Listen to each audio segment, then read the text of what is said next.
Om Swastiastu, Assalamualaikum warahmatullahi wabarakatuh, salam sejahtera, shalom, namo buddhaya. Di sini kami dari kelompok 8 akan mempresentasikan materi kami yang berjudul Struktur dan Analisis Pasar Persaingan Sempurna dan Monopoli. Sebelum melakukan presentasi, izinkan saya memperkenalkan diri terlebih dahulu. Perkenalkan, nama saya Indah Imani, NPM 19321213995. Baik, presentasi yang pertama ada pengertian pasar persaingan sempurna. Pasar persaingan sempurna merupakan sebuah struktur pasar di mana terdapat banyak penjual atau perusahaan yang menghasilkan barang dagangan.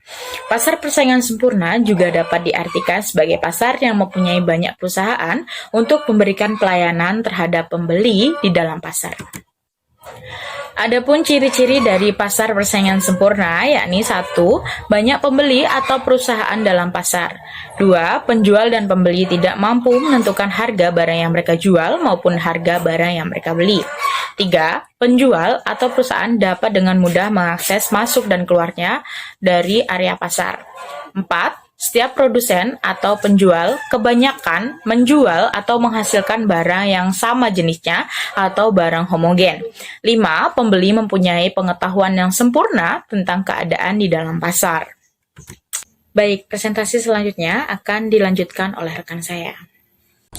Saya Ida Ayum Desria Patni, NPM 390. Di sini saya akan menjelaskan tentang output jangka pendek. Dalam jangka pendek, beberapa jenis input atau faktor produksi bersifat tetap, dan hal ini menimbulkan biaya tetap, yaitu biaya yang harus ditanggung terlepas dari berproduksi atau tidaknya perusahaan tersebut.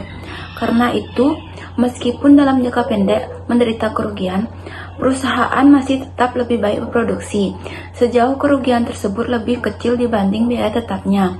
Jadi, ingat di mana perusahaan tersebut memaksimumkan labanya atau meminimumkan kerugiannya, tingkat output terbaik bagi perusahaan tersebut adalah pada saat penerimaan marginal sama dengan biaya marginal jangka pendeknya. Selanjutnya ada output jangka panjang. Dalam jangka panjang, semua input dan biaya produksi bersifat variabel, dan perusahaan dalam menentukan skala pabrik yang optimum atau paling tepat untuk menghasilkan tingkat output terbaik. Tingkat output terbaik adalah tingkat di mana harga sama dengan biaya marginal jangka panjang perusahaan. Selanjutnya ada pasar persaingan monopoli. Pasar persaingan monopoli adalah kondisi di mana hanya ada satu atau sedikit penjual di dalam pasar sehingga tidak ada pihak lain yang menyainginya. Pasar ini menjadi bentuk interaksi antara permintaan dan penawaran di mana hanya ada satu produsen yang berhadapan dengan banyak konsumen. Pasar persaingan monopoli juga merupakan salah satu jenis pasar persaingan tidak sempurna.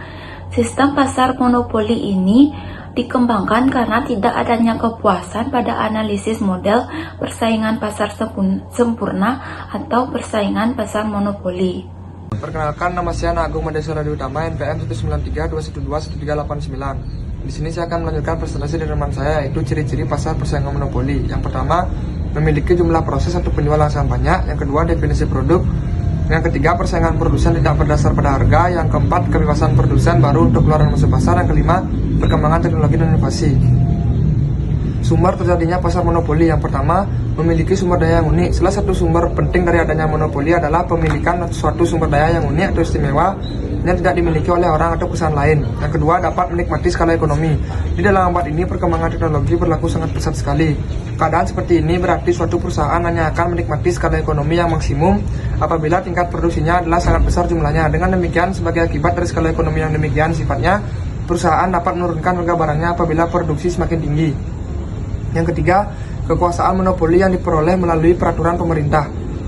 Di dalam undang-undang pemerintah yang mengatur kegiatan perusahaan, terdapat beberapa peraturan yang akan mewujudkan kekuasaan monopoli. Peraturan-peraturan seperti itulah ada dua, yaitu yang pertama peraturan paten dan hak cipta, yang kedua hak usaha eksklusif.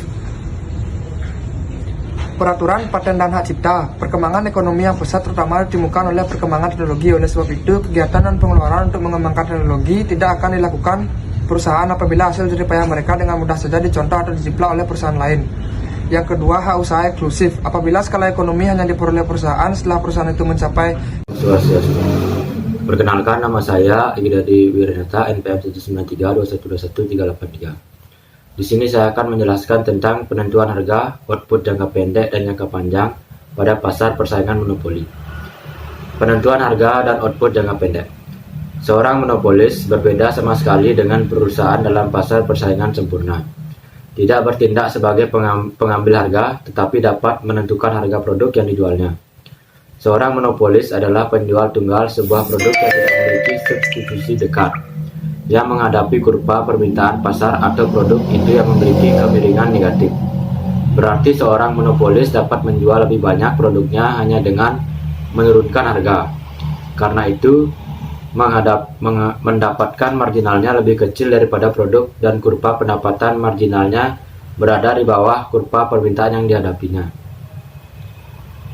Output jangka panjang. Semua input dan biaya produksi bervariabel dan seorang monopolis dapat menentukan skala pabrik yang optimum untuk memproduksi tingkat output terbaik. Seperti halnya dalam kasus persaingan sempurna, tingkat output terbaik bagi seorang monopolis ditentukan pada saat P sama dengan LMC. Dan skala pabrik yang optimum adalah pada saat kurva SATC bersinggungan dengan kurva LAC pada tingkat output terbaiknya. Namun tidak seperti dalam persaingan sempurna, perusahaan baru terhalang untuk masuk dalam pasar monopoli, sehingga seorang monopolis bisa memperoleh laba ekonomis dalam jangka panjang. Karena masuknya perusahaan baru terhalang, seorang monopolis juga tidak akan berproduksi pada tingkat terendah kurva LAC.